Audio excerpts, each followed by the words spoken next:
بسم اللہ الرحمن الرحیم۔ السلام علیکم عزیز دوستو، پیارے بھائیو۔ اس ویڈیو میں سرخ ڈنڈی والا اکثیری دیسی پودینہ دکھایا گیا ہے جو گھر میں کیاری یا گملے میں آسانی سے اگایا جا سکتا ہے۔ یہ پودینہ عام جنگلی سفید پودینہ سے فوائد میں بہت ہی زیادہ بڑھ کر ہوتا ہے۔ چند روز پہلے بڑی بڑی بیماریوں سے حفاظت کے لیے روزمرہ کے کھانوں میں چٹنی کی شمولیت اور اہمیت پر ایک ویڈیو اپلوڈ کی تھی، جس کا لنک ڈسکرپشن میں دے رہا ہوں۔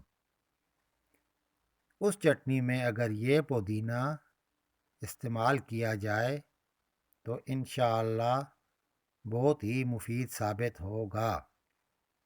والسلام۔ طالب دعا ڈاکٹر محمد زمان صابر۔